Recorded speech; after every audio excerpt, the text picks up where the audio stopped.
Extreme Element Spot Running Emoji Robot Face.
What is going on, Fortnite fam? Welcome to the Fortnite Champion Series.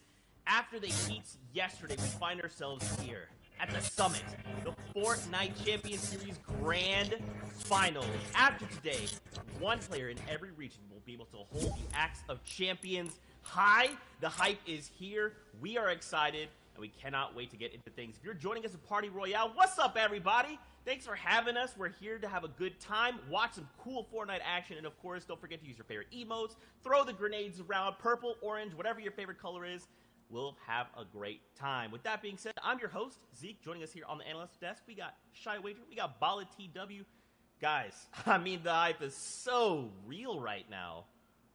I mean, I'm between hyped, excited, and every other amazing, awesome word because we've been watching along with these guys playing the FNCS solos for so many weeks, and right now, this weekend, today, it's the finale.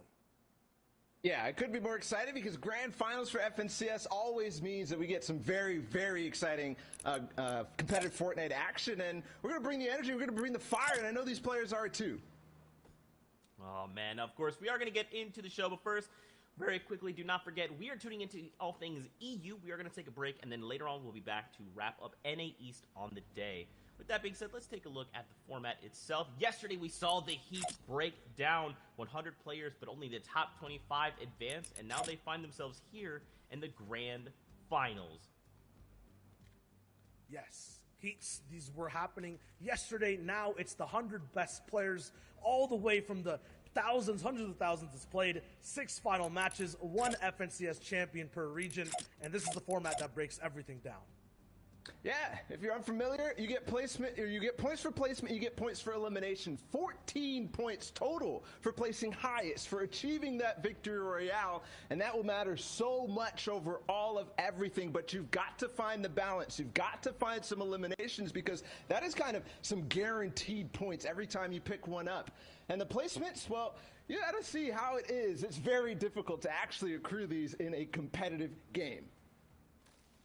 That's right, man. 100 of the very best will clash and battle it out. Now, of course, what's on the line here? The Axe of Champions will be that trophy that they can take into game and let the others in the lobby recognize them as a champion, but also take a look at your prizing breakdown here. $80,000 for first place. And of course, everyone that has made it this far will walk away with something, which is awesome to see. And I mean, even if they were to place, say, last, you still have to recognize these are 100 of the best players in EU. Make sure to recognize them for their skill. Here is an overall breakdown of EU. $800,000 available there, and then NA East, which we will be back for later. And don't forget, we have other regions breaking down there as well, which we will take a look at in a moment. But real quick, guys, I gotta talk about something that's near and dear to my heart, and that's Batman. Genius comes in many forms. Whether you're dangerously funny, creating havoc with wild plants, or flooding the island with your best intentions, it often comes along with a companion, madness. Become everyone's nemesis with the Last Laugh bundle featuring the Joker, Poison Ivy, Midas Rex, matching cosmetics, and 1,000 V-Bucks. You can pre-order the bundle through your favorite retailers, and it will be available on November 17th. So definitely check out the blog for all the details. And if you can't wait for more DC characters, Harley Quinn, Catwoman, and my personal favorite Batman will be back in the item shop for a limited time. Get their cosmetic sets before they disappear into the night. And of course, let's not forget Joyride has hit the game, and we will not be seeing vehicles in the competitive playlist, so just keep that in mind as we are watching. Now guys, I did kind of touch on it just a moment ago. We do have those other regions that are facing off. We should probably check it with OCE and see how things are going. Yeah, I think we should for sure because the competition over there was a preview of everybody else. These guys got the first taste of the Grand Finals action, and if you watched last night, it was certainly nice. And we got to award our first Axe of Champions. Yep, the axe was given out all the way towards the winner, and this man's going to be having that pickaxe to use towards the entire next season. It's going to be awesome to see. The winner of OCE overall was, of course, Jinx, RNG, Jinxie Fishy, and total points of 75, the Oceanic champion. What a run that he had above the rest. Yeah, it was ridiculous. And this man was contested, too. For yours unfamiliar with what that means off spawn, when he dropped, there was somebody fighting him, which means that it's very difficult to do what he did. But 75 points. And something else to note about Jinx, this is a man of stature, somebody who has won the previous FNCS, so he was already holding on to that Axe of Champion. He gets to maintain going into this season. Winners stay winning because as well, from second place all the way down to 10th, very familiar names.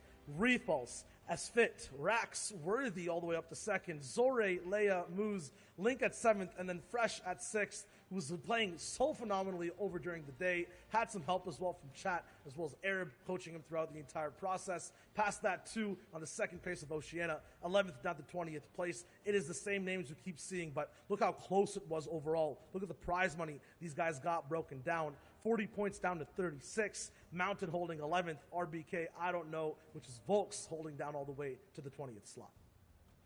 such a close competition, and this is going to be a nice identifier here as we get ready for EU. I mean, watch these point thresholds. Look at how close that is. We will more than likely see this in EU unless someone decides to break away. With that being said, though, Asia also has a champion. Fram #1 holding down that #1 spot, 47 points, no victory royales, but 11 elimination and an average placement of 25th. That in itself is a statement to be made, and now he will hold the Axe of Champions high. But it was so close, Zeke. Look at the eliminations, 11 for him over 6 games. That is slightly under 2 elims. And you know what? It counts. Everything matters. Tiebreakers certainly do in this case. 3 people tied for points at first place. That is ridiculous. Unheard of. Haruhiko coming in second, and Peter Pan. Unfortunately, these guys fell with the tiebreaker of eliminations. Fram will win the Asia region.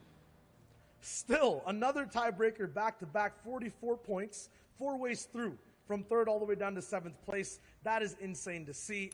Still, that story continues on the second page. Asia was so close, so competitive. And as you mentioned, Bala, every elimination did indeed matter. Once again, Rizart down to Riru from 11th to 13th place. They were tied. You go all the way down to 18th to 20th. Wildhawk, Bob, these guys were tied too, and it was their individual performance every game that stood out. So remember, every single game we watched today, every single play matters the most. That's right, man. And this is something we're going to talk about for the whole time, right? Is every interaction matters. Every time 2 people square up, one of them will be eliminated, while the other is allowed to continue moving and continue earning those points, while the other that lost has to wait. They have to reset and come back into the game with a fresh mindset and hope to earn more points. And these guys have been doing it all weekend long since Friday. They've been playing in these set lobbies, these very difficult games, and for some of them, they're done. They've already played it through, but for others, regions that we're looking forward to, EU up next, and these guys have such a competitive field. Look at the first list of qualified players, and that is just 1/5. And they've gone through so many different hurdles. We had 4 heats in total, top 25s qualifying from each and every one, down to the final 100 players. These guys are at the top of their game, and they're going to be playing against other people who are used to winning. On this page alone, I'm looking at Scouts, Keziks, Seventor, Mongrel, big, insane, legendary names looking to get another title under their belt. Reason was on that page too, the player who won Heat 4 against people like Letwick. Flois came out of Heat 1 with a dominant performance. We're going to be looking at him to see if he can maintain a good start out of the early game. Tayson, who had the first start in Heat 2 with the back-to-back victory royales, and we've talked about the format, how much that matters. His lead was almost insurmountable after only 2 games. And whether you're watching in-game in Party Royale or anywhere online, just pick a name over here, follow it through, find a new favorite player, and follow your favorite old ones too, like Letchi, like Fasroki, XW2, who's an insane winner, winning back-to-back games through all stages of the competition. These guys are about to play some of the hardest games of their lives and are going to give us some of the best Fortnite we have ever watched. And yesterday was literally like a little taste of that, right? And we've seen these pockets of people already setting their eyes on grand finals. Today will bring some of the best Fortnite we've ever seen. I mean, there's no way of knowing. Will someone break away and hold off strong? Will people go head-to-head and kind of pull each other back? And at the very end, someone will cross the finish line. No way of knowing, guys. This will all unfold before our very eyes. Yeah, I mean, Zeke usually asks me the question, who do you think is going to win? I'm going to answer before you get to ask any one of these 100 players because they all deserve it, 100%, all the way up to this point. I'm serious. It's anyone's game. Every single person on all those pages for Europe are so good. And I want to add one thing to that, too, because it might be anybody's game, but also think about the fact that one player after all of this, out of 100, is going to be walking away the winner, the champion. That is just mind-blowing to me. Yesterday we had to see the top 25 move on, and we thought about which 75 would fall. Now it's the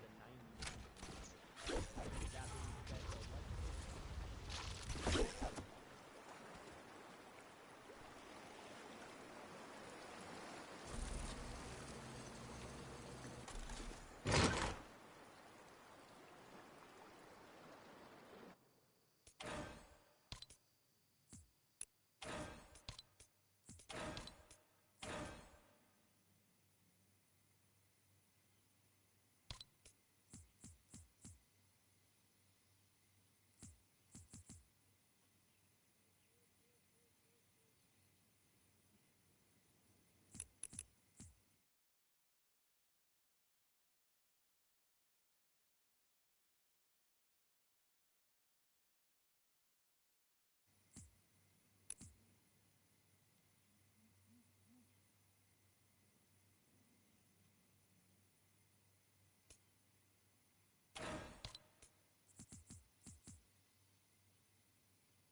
3 weeks ago, but Reason showed up again, and even though they dueled and took first and second in this heat, Reason seemed to come out far and ahead, the champion of that heat, and for one reason, I think, no pun intended, the Holly Hedges uncontested drop spot.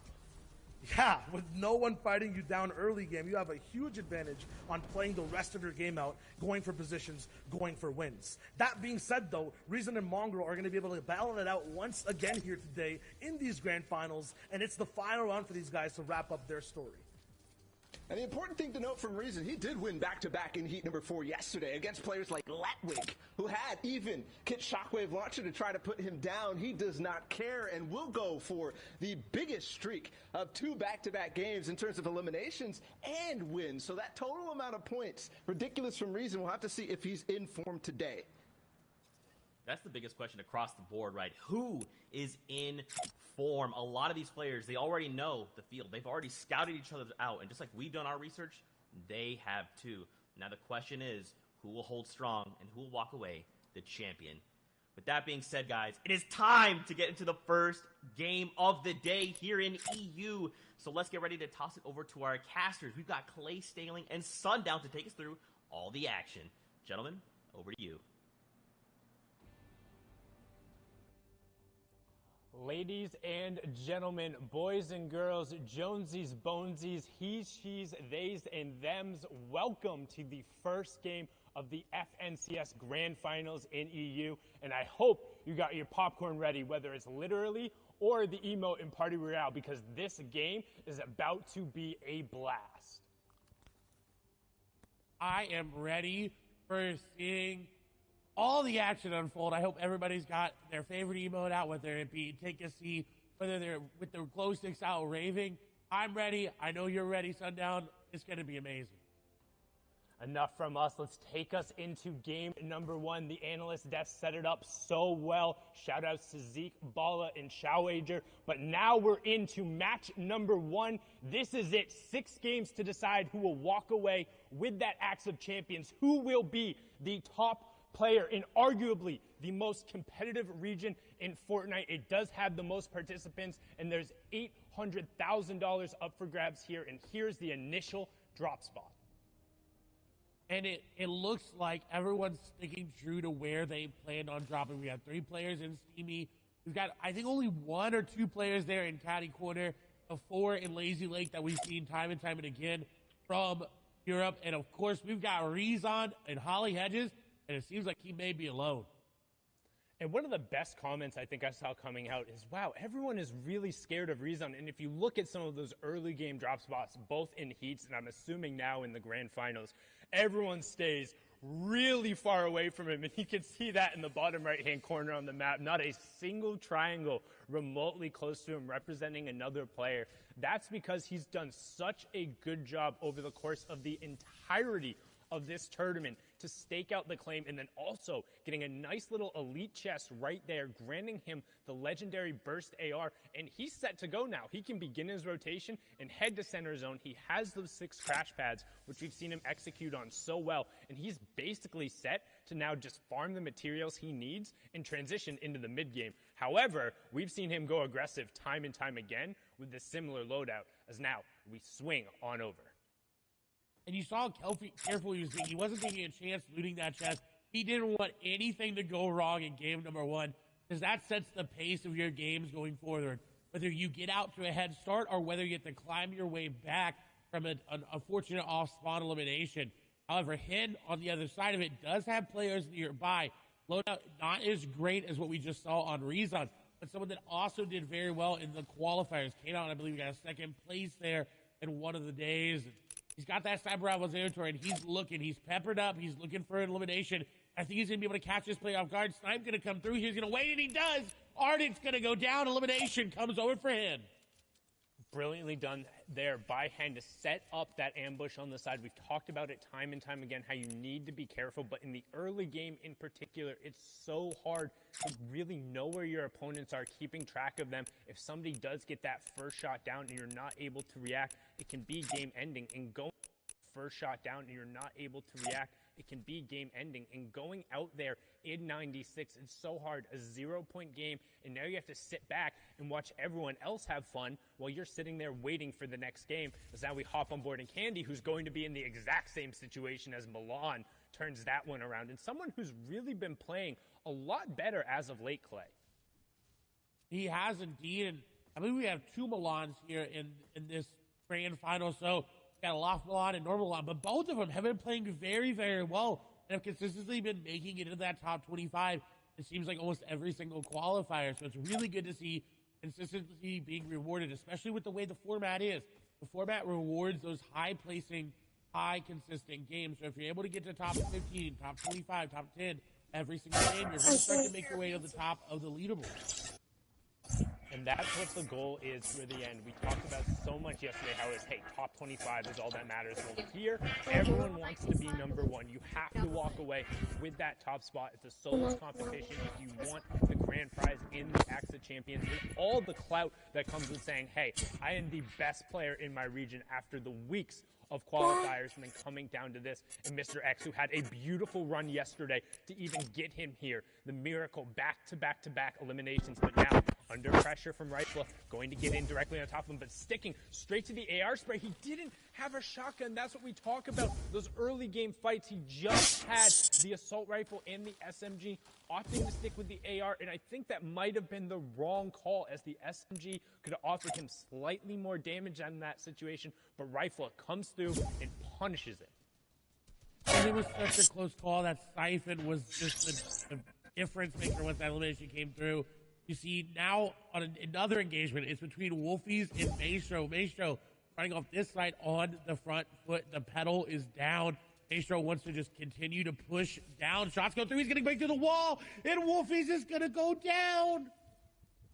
That was a huge pickup there from Maestro Wolfies, who was the second place finisher in the duos of the World Cup. We've seen him play so aggressively, the young player from the UK, but when he's put on the back foot, it can be a little bit challenging there. Maestro did come through, got dropped down to 48 HP, but don't forget, in arena and tournament settings, there is that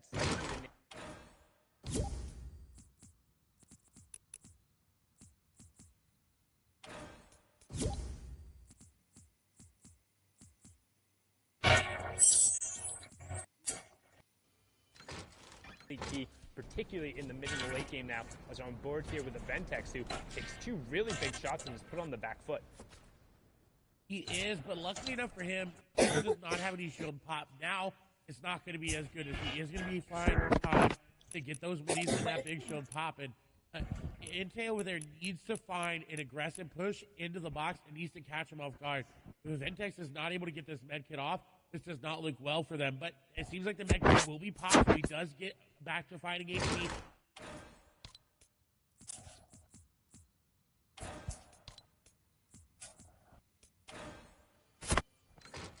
And now Prez is in a very bad situation. 6 builds remaining. No HP to really work with. He's going to have to hit a really big charge shot there. Dana coming through, not going to connect on these shots. He goes in the box, but Precious hits the shot, and that's another elimination for him. And you talked about it. You needed to hit that big charge shot, holding it up and punishing the player, and particularly when you see 2 players box-to-box fighting with charged shotguns, it's really difficult if you're not able to get that finishing blow right away, like No Luck Nebby does there, finding Kira to close out the fight, because you can have— Oh, Nebby, what?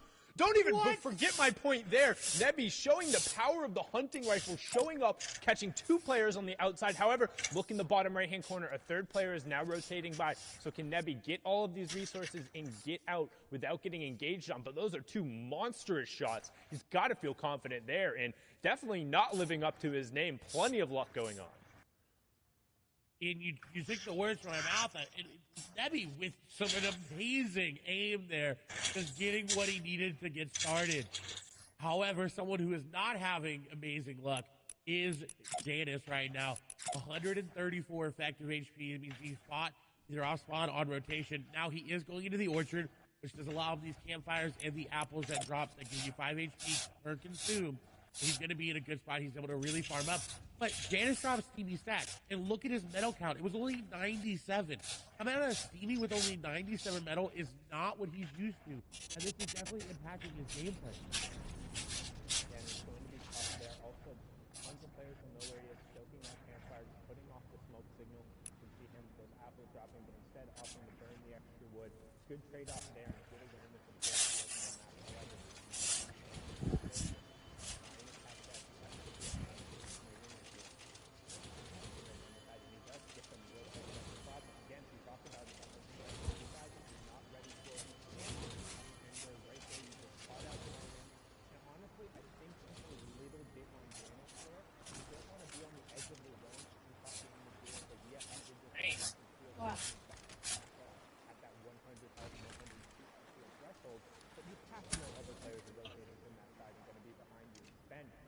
going to get harassed there as he tries to rotate out. We're going to hop on over to a 3-way fight going on over here. Oh, and now already down to just 2 players. Controller getting into the boxes and getting the shots, picking up 2 eliminations back to back. Flecken gonna fall there, and these are what you need to do in solos. You need to get into the box and you need to finish the eliminations quickly, because like we saw, if you come and you fight and you box fight and you build fight, and more people are going to come, and they're going to realize that, and you are going to fall. So very good play there from Controller. And so far, it's been the story of the third party. You hear players talk about it all the time, whether it's your friend or your favorite streamer. That third party is the extra player who comes in. So if you're taking a 1v1 and then somebody else rotating by says, oh, you guys are preoccupied. First, we saw Nebby picking up the 2 shots there, then Controller closing it out with that epic tactical shotgun. Going to be on board here with Ovation Orion. We've seen him pull off a number of plays, but again, really good at kind of those ambush-style tactics, as you can see here. Trying to set up a little bit on this player who's rotating in front of him. You can see the map in the bottom right-hand corner. That is the next storm zone revealed. So you can see we're pulling a little bit central to just kind of south of the authority, or just over the authority, with a little bit of a southwestern side there. So most of the players will have time. The Slurpy Swamp players will have tons of priority, and Storm Surge has just turned on, which is something you might not be familiar with if you're watching there. So Storm Surge is actually on in every game, but is only activated when you're above a certain number of players left. That number of players for the third zone is 70. So with 83 players currently left, 13 will be impacted. What it does is those who haven't done enough damage to the opposing players will then take 25 damage every 10 seconds. This is to try and encourage a little bit of active play, which we see here from Orion taking out Queasy. Who's going to be queasy about that, just being game ended right there before the rotation occurs, not picking up any points in that match. And what a smart play. He went in different angles and didn't just crash that off the top, because he knew Queasy would have been expecting that, and found an angle, got in the box, got the elimination. That also, with Storm Surge, it causes people to make plays like that. Arion may have decided that, you know what, a couple tags were good, I'm good to go, move on. They put him pretty high up in the Storm Surge, but he didn't want to take the chance. He wanted to make sure he was above at least 100 damage on the threshold. So he decided, I got to go in, I got to get in the box, because when Storm Surge starts hitting you, nobody's going to let you shoot them. No one's going to let you even look at them. They're going to be sitting in their boxes. They're going to sit there and wait. And not even open windows, not even make any movement. Because they know, hey, that guy's getting hit by a big purple lightning bolt. More mods, Dad? Well, all of a sudden, Phoenix is Why? going in, but maybe a little bit of a misplaced. He Why? gets eliminated. Gets punished right Why, away. Dad? Everything you could possibly want. Please. Turn around and take it out. Take it out.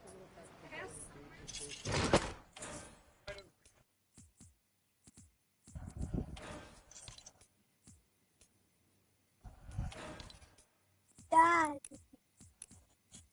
what are we going to do with the dirt?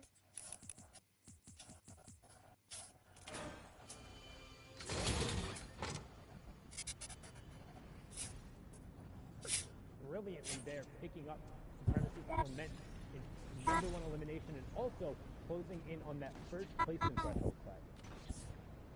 It was such a beautiful play by Anas because he knew Clement had that bush. They said, you know what, he's going to go for the pickaxe. I'm just going to go ahead and edit that wall out so he can get the initial shot. And that got him the elimination. That initial shot there gave him the damage just to follow up with another tack shot. And with that rare tactical shotgun, it does a lot of damage if you're able to hit all the pellets.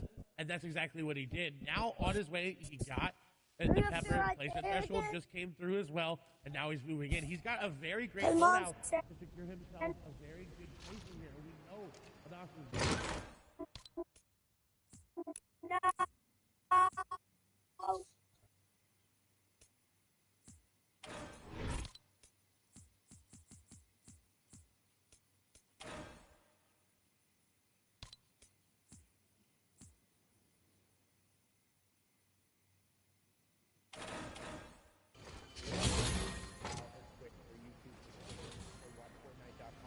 What do you care about as you're watching this game as Anas will take it down, and what are you looking for? Mongrel and Thomas HD also picking up eliminations to put us below the Storm Surge threshold. The first thing is whether or not opponents are picking up, people are picking up eliminations. You can see that to the right of the player's name that's right next to kind of the little mark there, and that will represent 1 point every single time as they go through. Additionally, you're worried about them picking up placement points. In this format, the first one occurs after 25 players have gone down, then the next one occurs after 50 players have gone down, then it's every 10 and 5 players. So when somebody ends up falling in 41st or 31st or 26th, that's a huge changeover. But now, during the middle part of the game, as everyone's rotating through, what they're looking to do is establish space for themselves, make sure they're safe, and then find tags so they're not threatened by that storm surge that we were talking about ahead of time. Because now we hop on board here with MCFX Squeezy, who has placed top 25 in 78% of his games with FMCS.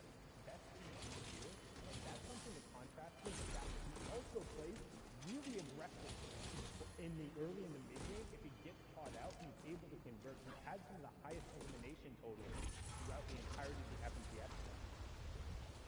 And I was going to say, I'm surprised he's not going to the player.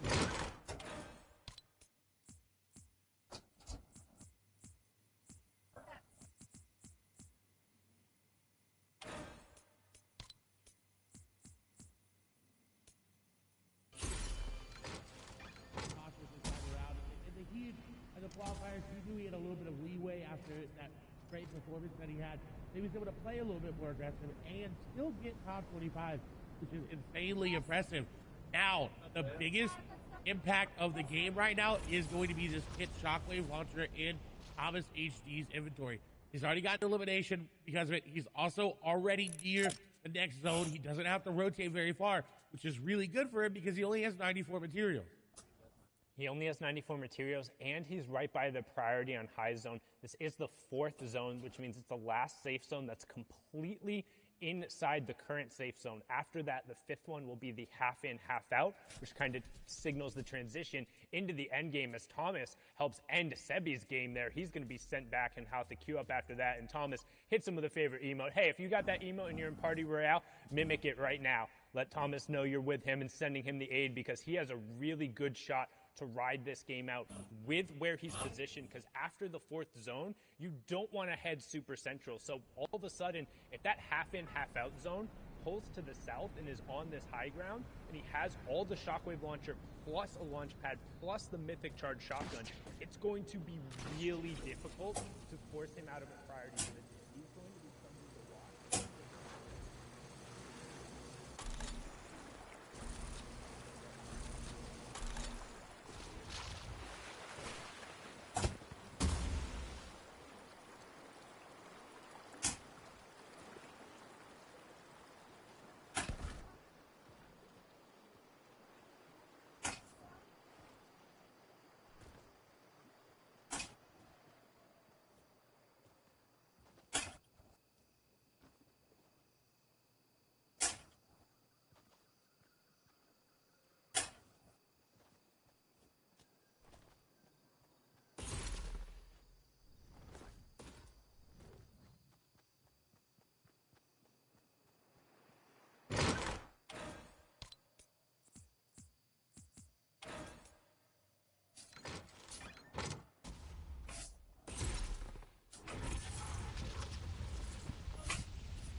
eliminations. You have Flois in your top right, Froggy in your bottom right, everyone else on the wide. You can see Flois is up on that ultimate high ground. Deceptos in hand, down on that low ground with Reason just above them. Froggy waiting for his opportunity, but keep an eye on the number of builds because we're getting down to the final one.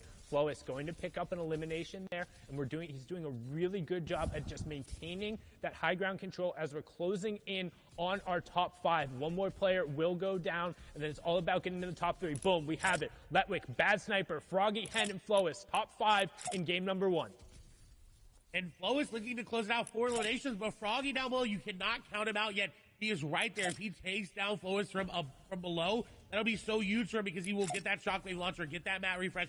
Letwick's very, very low. More than likely going to be edited down. The shots come through, but no, Flois going to be one to take him down. Froggy gets down hit. In the meantime, 1v1, Froggy versus Flois. The shockwave launcher up above. Froggy trying to dodge him. Flois sending him down. He's trying to, but he's running out of mats. 15 builds remaining, and Froggy does not look like he's stopping anytime soon. Going out in the zone, taking some damage. Going to shockwave himself down. Little Metro classic. Shotgun does come through. The shockwave is going to send him flying. Shots come through. Flois is going to get the beam, and he takes down Froggy for the victory royale. Really, really good job from Flois executing on the top-down push with the mythic weaponry, but more importantly, showing the versatility of that shockwave launcher, launching himself down and then finding a gap to launch the opponent out, tracking him, and picking it up with the AR. Match number 1 is done. Fury Flois taking home the victory royale, but we'll see where the leaderboard shakes out. We're going to toss it back on over to Zeke, Shio, and Bala. No, it's got the pass. Man, a strong start here in EU, really coming out with a nice flow. Flois finding himself the victory royale. Guys, this final fight between Froggy and Flois, both players walk into that 1v1 with 5 eliminations. The elim and the victory royale is going to be that 4-point swing. This is gonna be a good tone setting for the rest of the competition. We saw it in every region, right? 1 point matters, and that's a 4-point difference for that win and the elim. The coolest thing, though, to me was the versatility for Flois and how he was playing every single engagement differently and using his entire kit to be able to hold first overall in Europe right now. 6 eliminations, 20 points, and that victory royale. Yeah, but there's also other people lurking near too, and with only the first game, don't forget there's 6. People are starting to establish themselves. I see Hen in 3rd place right now with 15 points, a sign that he could actually be on that hot streak. Hen, a very hot and cold player. Letwick, though, played significantly well yesterday, and he's there again in towards the top placements, and also with a couple elims to put himself in 4th place, but Kinzel 2. And then the rest of this, I think, is kind of maybe a little different than what we might expect in towards the end of the day. You have Carrot, you had Deceptos, you had a Nas. I mean, there are some of these guys who have the potential to win for sure, but I don't know if that's quite it yet. Yeah, I think at the top, I mean, obviously this is such a strong start. 20 points for Flois. Now, he's off the line, but he needs to take that next step and turn this into a full-on sprint toward the end. Is this the momentum he needs to do this, though? Yeah, I mean, for all the people over here, that's the same kind of question, right? And if you haven't seen the standings leaderboard before, the eliminations are the total overall over the 6 games we're playing, as well as the points. So that's a combination of the placement and elims these guys have. So let's see, got 5 points for placement that game in terms of placement, 2 eliminations, 1 point. But with these guys, they're kind of sitting at 30th place. They don't have to go for a top 25 anymore. They don't have to go for top 50. Everyone who is focused on that win, and they're just slightly behind. Still though, really thought about it. I'll just put it in my hand.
Yeah, the opposite of that is contested when someone is there. Mr. Savage and Noah Riley are side by side at the yacht on the northern side of the map. Two other big names all the way at Swiftly Swamp, Kiriachi and then Benji Fish. Noah Riley was not supposed to go to the yacht with Mr. Savage. Mr. Savage had thought that he had done enough to force nobody to land with him throughout the coup. But you know what changes now for Benji is that Noah was going to be landing in the same main building. Noah did not want to do that, challenging the best players in the world at off-spawn fighting. Did not want to challenge Benji whatsoever. He'll leave what success he had throughout the qualifiers. End up going against Mr. Savage. I mean, now it's going to be even harder, I think, for Noah Riley all the way up at the yacht. For Benji, even freer. But how did that look in game number 1, right? We're talking about two things where you missed one of the biggest ones from the first game, Lois. He ended up getting the shot for his loot. Because of it, though, he was at the orchard. And a big difference here we see for Flores because usually it is the shockwave loot that he's going for in the early game. That's why he got to this spot. But it doesn't matter. He'll grab it anyway. And he's even all I said about being contested, reducing your chances of winning a grand final. Just when you see what Flores just did, and it doesn't matter where he lands, you could always get shot there wrong. And this is kind of like talking about the quality of the players we're seeing, right? Like, yes, of course, we have mythic items to play around, but for someone like Flores, it's like if you can walk up and take a fight and eliminate you, and that loot is going to be 10 or 10, like, okay, I'm already good. I'm already at a 10. You're just giving me that loot and now making me in black. Yeah, and also to think about it, that opportunity to make it through, there was a lot of the big names. I mean, Jack Spell, which you did not expect from him landing at Team Stats with two players who play kind of passively in that. And you got Snipe. There's also a number of different people who fell in the mid-game. Yeah, I mean, the big thing and the number one word for all these players right now is momentum, right? Flores finding that shockwave launcher gives them a bunch. Janus getting taken out, as Ball just mentioned, stops the momentum overall, right? So in game number 2, you just have to find a way to revel in and then get ahead of everyone else with momentum. Guys, I do want to continue, but I'm getting where the games are ready. Let's go to the topic of game number 2 here of the Fortnite Champion Series in Europe. To the action. Sundown to play, from back to away. Thank you so much, Zeke, Shio, and Bala. And I'm just so excited to see because I'm personally a fan, or like I'm an advocate for the fact that game 1 is a nice way to set the tone. Really get an idea of how the leaderboard and how the lobbies are going to play after game 2. Because he's able to turn over a performance from one game to the next and continue to roll, and you're really able to see that going down in the second game. And into the third as well. If you're able to bounce back in that third and you really put yourself at the top, you've got a chance in that 4th, 5th, and 6th game to really turn online. Somebody who definitely needs to turn online, but Savage is going to go down to Noah Riley in this lead. The contestant happened and Savage unfortunately falling. Looks like Benji is trying to not in the time being.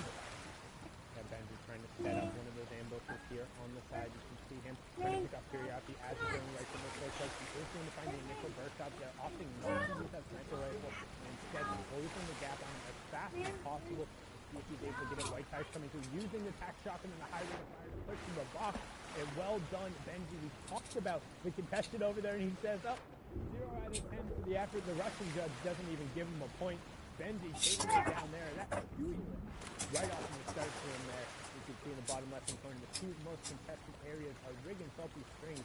Each with 5+ players right now, so a lot of space being pushed out. And it's interesting to see 5 players in Salty. I mean, effectively, you're all taking one house of loot and saying, I hope this is enough. No.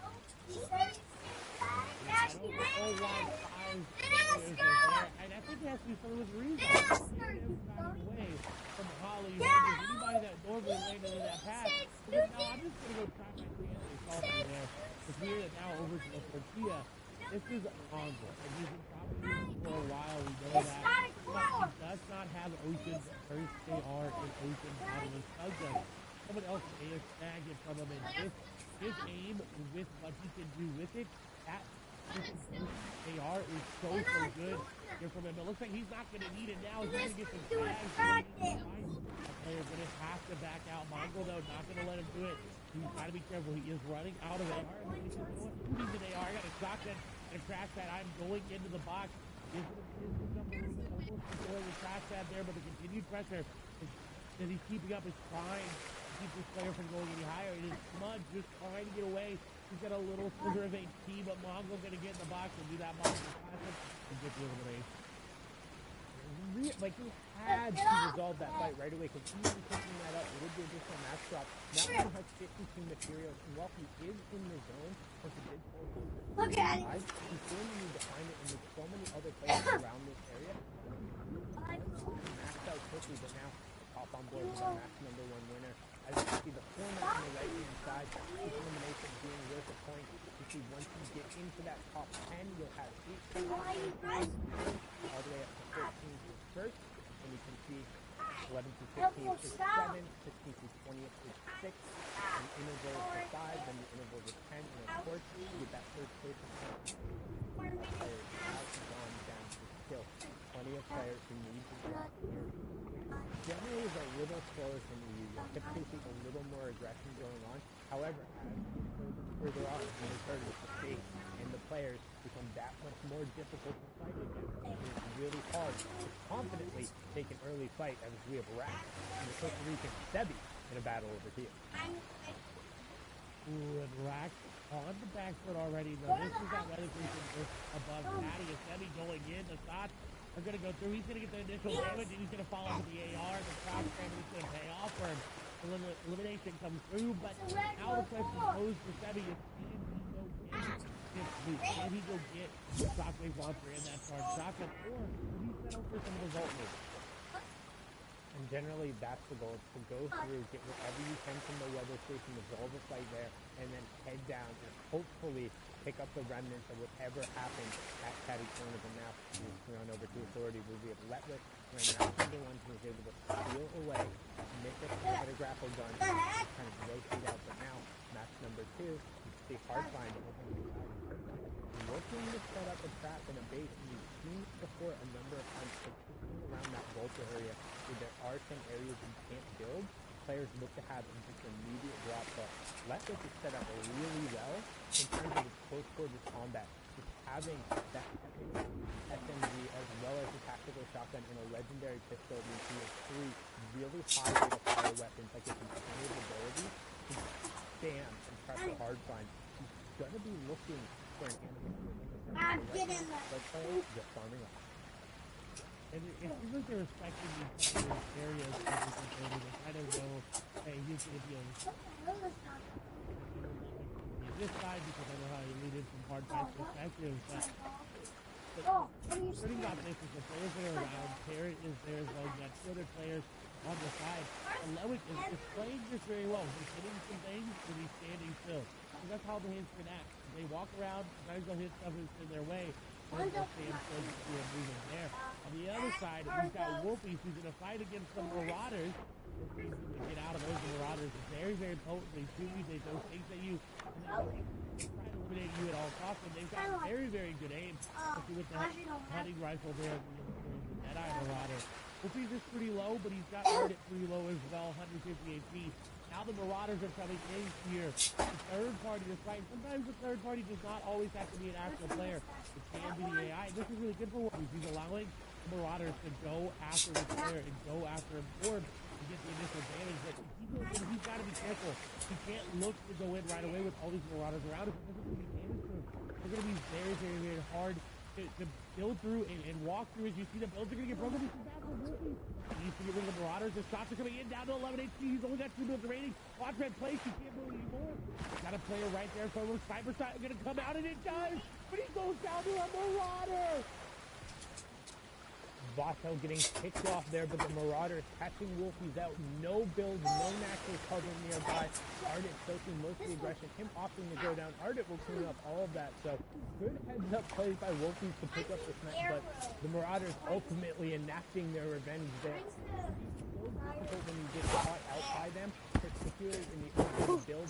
Ow! We'll try and take them out. You're Okay. definitely able to kind of dip Ah, and there get we rid of go. aggro when you're around some of the more natural cover on the map, those houses, the bridges and the stuff that are nearby. But Vato not going to be happy about that. He's trying to get a little bit of a third-party tag there, and Wolfie's punishing him right before he goes down and says, hey, if I'm going down, you're coming down with me. And you'll also deny a 2 elimination points that could have gone over to Ardit. So ultimately, he's going to be upset his game is over, but at least he was able to pick up a little bit.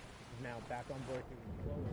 And as you can see, he's used to fast starts, placing first with 5 elims in game 1 of Peak as well. So I'll see if he can turn this confidence into something more, as he is over on the northeast side of the zone. Plenty of players around him.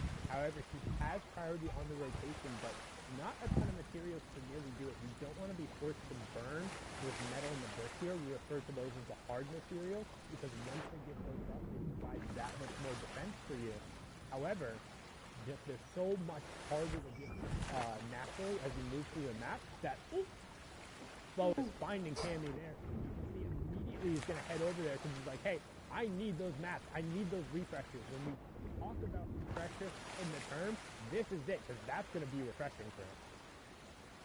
What a shot and a heads-up play by Flo.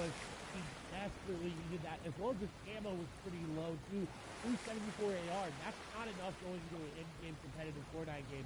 You definitely want to have a little bit more like Noah Riley here. Again, takes off Mr. Savage and now has the loot to show for it. They got something in clutch with the loot. He's got this player down, though, with those tags. But the big shield's going to be popped there. Now Noah has to be careful. He wants to go aggressive. His instinct is to push in with that crash pad and get the aggressive play, but that player back up to full AC. He's got to be careful. Shots go through the edit. Not going to connect on the shots there. Noah moves at the top. Shot comes through a 71 tag there for Noah. And now he's going in crash pad in. It doesn't matter though. The crash pad is actually going to send him away. He's got to keep the pressure up to keep this player from popping any shields. And he's got the player back and forth, up and down. He's got the crash pad. He's going in. Shots are going to come through. The player puts the stare with the top of his head. And another good tag there. Noah's not able to find him. Noah's not able to finish him off. This player continuously layer changing, going up and down in between the builds. And Hydro is just trying to run for their life. Hydro trying to put as much distance as possible, and unfortunately going to go down there. Good job to Noah Riley on the case. We talk about how important it is to resolve fights, particularly because you don't want that opponent burning those resources, because when you do take them down, they'll drop them there, and you want to get as much as possible. You can see Noah picking up all of the minis there. Good job for a 4 crash pads. And one thing you'll note in particular when you're looking at these big fights is what you should be keeping an eye on. Anytime a player has crash pads that will enable them to push in the boxes, we've seen it in 2 different ways, both from the top down, where they throw it against one of those cones that let them fall in. And a perfect example, thank you Ross Dorns for showing it right there, winning the fight against Hardflying very closely with 6 HP. That's the horizontal crash pad, where you line yourself up on the corner of the wall, you throw it against that corner, and it'll end up landing right behind you, and it pushes you forward into the box, but it won't affect the other player. So it allows you to line up your shots ahead of time, and most times will also put you behind them, so they're not able to play defensively. As Orange trying to play defensively here, but Basso comes in and says, hey, you didn't have enough time to reset and get your shields up. I will take all that loot. Thank you very much. And that's the danger of taking the mid-game fight is if you take any damage, you're going to get third party. Players are going to recognize that shield crack sound, and they're going to move in. But on the other hand, look at Lewick. He took that fight, got out, and now is on the move. But Carrot is setting up an ambush for the shots coming through. Lewick has been practically block separation that he just did there from Carrot. To the time, I am trying to pass him, and he's preparing the top. It's not his. He goes get a nice layer change coming out and above, but he doesn't have enough time to pop the big shot. He's just looking to try to pop another mini, and he does get it off. And now he's looking for a shot. He needs to put the pressure back on to Carrot. Because if not, he's just going to keep running around, and Carrot's finally going to be able to get a shot on him. And Carrot decides, you know what? Not worth my time, not worth my materials, not worth my HP. I'm going to disengage. I'm 50-50 on that. It felt like if Carrot had kind of kept pressing, he might have been able to pick up Letwick, particularly because look at Letwick there, only 20 total builds coming out, but that also means if you are able to take him down, you're not going to necessarily get that much back. You'd only get the 35 total, and it's really not going to be that beneficial unless you're able to rotate cleanly off of it. Both have the crash pads, and now you can see fight going on here between Diablo and NXS, the Andy. The Andy on the back foot here, and Diablo is trying to push forward. Somebody we've seen had the capability of playing aggressively. Is above that conflict threshold, so just trying to hunt this player, doing a good job keeping Andy on the back foot. Does get it. The phone replace, owns both, edits back under. The Andy able to replace that through there, so Diablo just going to reset for a second, make sure he's still back up at near that 100 threshold, and then Yandy going to go down. So good job making sure he picked that one up. Yandy was below that Storm Surge threshold. Diablo will see that coming through. The Storm Surge will pick that over. So that's what we talk about right now. You see on the right-hand side, Diablo is currently 130 damage above. Yandy was below, which means he takes that 25 damage every 10 seconds. It also signals to Diablo, hey, I can just tag this guy up and then wait. Any damage he does to that player, as long as they go down within a minute, credit for that elimination, he will still get the point and he can go over and safely pick up that loot. That is another aspect of competitive Fortnite that everyone has to think about. At Stormsurge, it plays a factor, and there's so many of these players things sometimes they forget about because they're pumping, they're rolling, they got their match, they got their ammo, they got their builds, they're in zone, and then they're like, wait, I didn't tag anybody this game. I gotta look for tag. And you can see on the other side above, there's a good amount above. If you're about 100 to 150 above, you're looking at a good spot. It's not something who's gonna take advantage and find swamps with one AR shot. That is what you needed. We saw Powder Stage do that in the first game. To find any sort of elimination that you can, far away or up close. Don't even have to risk yourself getting tagged up for it. Beautiful elimination. Yeah, but you notice how he's doing that behind a cone and editing a single wall. That's to avoid all of the hunting rifle headshots that we've seen come out time and time again. You don't want to get a game ender looking for some tags to make sure you're safe. But that being said, when we talk about tags and going to that general long-range shots, not with the intention of actually trying to eliminate the opponent, but just doing some damage so you're not threatened by the Storm Surge, as Flois and Froggy puts a prime example of why you need a cone in a window and to limit the number of angles you have, because so many of these top-level players will be carrying those weapons, particularly in EU that is known for their snipes and hitting their shots. Well done from the game number one winner, continuing to roll with the momentum here. Boxed up next to Artist, passing over the side as we're transitioning now into that mid-game kind of territory as players are starting to get closer and looking for priority in terms of zones number 4. What an elimination. He needed it too. He only had 2 hunting rifle shots. That first shot needed to hit. He didn't really have a chance to follow up with his finish. Very heads up play by Flois. First place, taking down second place. That is nice. That's pretty good for your mentality. Unity goes down here and be like, hey, I took out my competition, so I know I'm pretty secure there, but we're still pretty early on into the game. Can't really do much. And it's important to note when they stress during the top of show how every single interaction matters. Right there, Flois eliminating his direct competition right now. The player who is closest to him, who's able to pressure up. That means if he's able to build up a lead now, it's going to be that much more substantial because effectively he's eliminated one of the players who can threaten him the most. Because now we're on board here with ADN. We saw him have an amazing run yesterday, pushing in. Right there, you can see the Dorito edit being taken down. And that's such a good push. Bastroki was looking to set up a crash pad there with that edited cone in his box. ADN locked in and then occupied the space, stuck to the AR, and then just used the weapon to close it out. Well done, getting a clean pick there in the mid zone. And he desperately needed his match were not looking good. Still are not looking good as well. So he's gonna have to find another impact elimination along the way. As we're on board here with Ardent, again, stats are not looking good. Now there is a player's loot there in front of him that he more likely got the Evelyn from. He's not actually prioritizing picking it up right now. It seems like he's just looking to build and then go for the loot. Mr. X is nearby, Benji's nearby as well.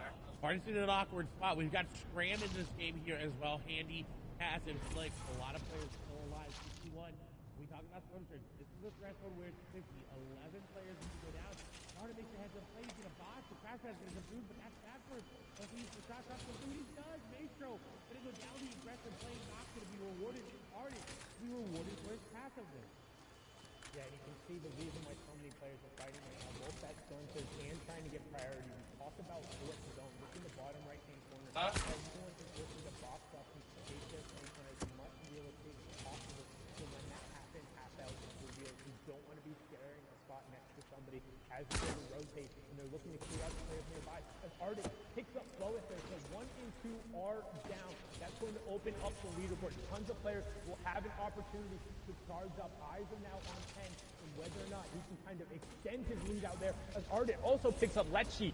Mongrel getting scout there in a brilliant job because he's now cleared out all the players on this tarp. In that next, the half in, half out, the one before moving, is pulling directly over to this cluster of players. So Tayson, Benji, Keelix, Wyzip, Mr. X will all be over there sharing the half in, half out with Ardit. They all have priority on everyone else who's rotating into the zone. So they're going to be fighting among themselves to make sure they're safe and not going to get ambushed, and then swap over to what Tayson's doing now and looking to catch the players, burning their rotation, burning launch pads and crash pads, trying to get into this zone. And this is very lucky for Tayson because, again, express the amount of builds in the inventory. He only had 54. That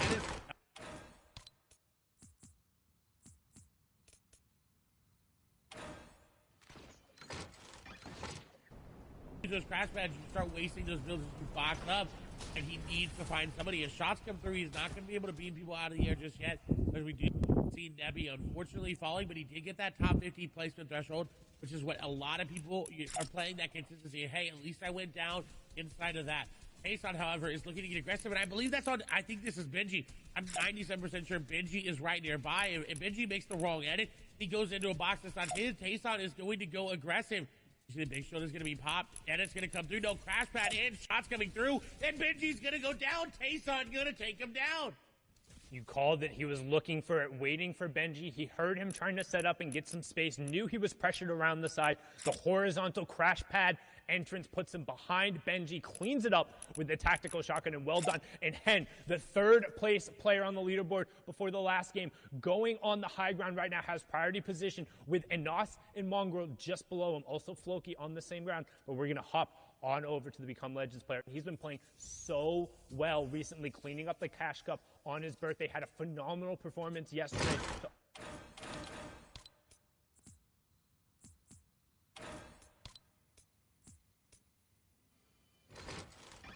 They have to go past Hen.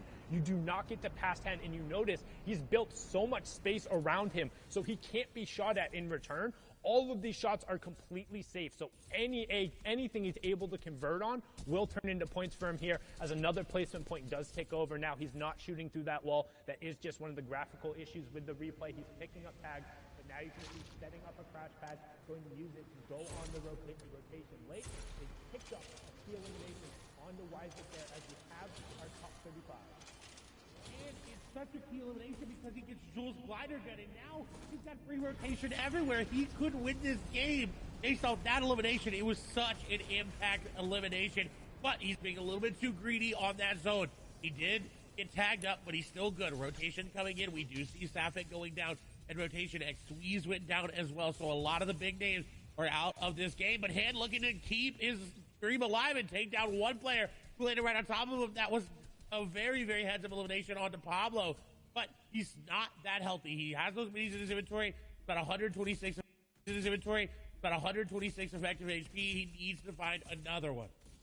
He needs to find the outside. He can't be in this cluster. It's really weird to take the grapple gun and then immediately go into the middle because you don't really have the ability to utilize it, and that's what we're looking for, getting towards the outside of the zone so he has more options there. Anas, teammate up on the high ground there, but this is the solos competition, just playing for the same org. You have Gamers Origin, Deceptos there on the middle as we tick over top 25. Another point going through. Anas running through the high ground. Reason still in the match, and you can see Deceptos picks up Ardit there as top 20 ticks over. Another point going.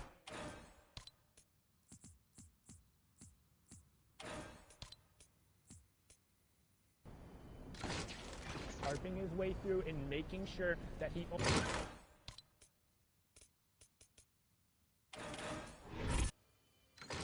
taking out on a key placement point, and Deceptos looking to try and find a pick on this Crash Pad player, doing a good job to deny the rotation, finds a tag, but not able to necessarily convert it. So many shots, but no elimination coming through, and he has to find that. That's such a key pickup. Inside the top 15 we go. Can he chase down this player? And he finally gets it. That snipe going down, but Hen is still up, picking up Orion as we get into our top 10. Deceptos is going to have to make a play as it's going up a little bit of an incline. You see it. The old builds are there as well. Hen is going to fall. Slick going to fall in tandem. Top 10 placement points being missed out by both of them. That's a huge boost as well. Deceptos able to hold on. There's a player on the other side. Shots are coming through. He's getting the tags, and he does. Frenzy Fishy is going to go down. Deceptos needs to get out of zone, though. He is sitting and ticking. He doesn't have any floppers. He's looking to get in, and he does, but a shot comes through. Floki going to be the one to take him down, and now 2 eliminations here for Floki. The player right on top of him. He's got to be careful. Shots go through. Back into zone goes Floki. Ticking down very, very low. Now inside his zone. He's good to go, but this is looking really, really rough. He doesn't have floppers. Mr. X is going to go down. Stacy going to be the one to do it. He's still trying to be popped there. And look at Anosh just tyro whopping all the way up top. He's just walking over old builds. I don't know how many builds he's got left, but he may be able to win this just solely based on the fact that's going over old builds. And the old builds giving him priority. That moving zone, we talked about it. It just randomly pulls a distance back away, which means you can continue your rotation. And on top of having the old builds, his saving grace has the mythic loadout as well. So this is so big for him as we move into the top 5. 4 players left, but Anas has complete control over this lobby. You can see Tayson as well in the middle. Scramguard and Snazy are going to round out your top 4. Who will finish it off? Will Anas continue the run of the caddy corner loot, proving it out, or can somebody from the low ground shut him down as Tayson picks up Scramguard? So each elimination, each placement here, an additional point as Tayson ends Snazy right there. But the Shockwave Launcher comes out right away and knocks him over to the zone. And Anas does get tagged, but he's able to pop the flop in the zone and gets the follow-up tag with 6 HP spare. Become Legends Anas from the high ground. 4 eliminations, victory royale, taking game number 2. The flop was what he needed to pop, and he did do just that. The victory royale going to be nice. I think may be able to move into first place after that game just on the number of points and the eliminations, but we're definitely going to the analysts to break that one down, so we're going to send it right over to them here in a moment. Thank you guys so much. Great cast here in game number 2 of Europe. Anas finding the victory royale there. Mad props to him. Now here's the thing though. Tayson, another big name we're used to seeing. We keep talking about the quality of players. This is someone who is coming in strong.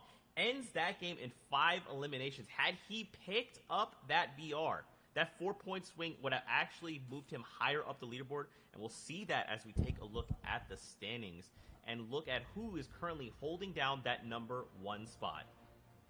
Usually who ends up winning the game is always at first. That is the same story here right now. BL Anas all the way up top, victory royale, 7 elims, 28 points. But what happened that game was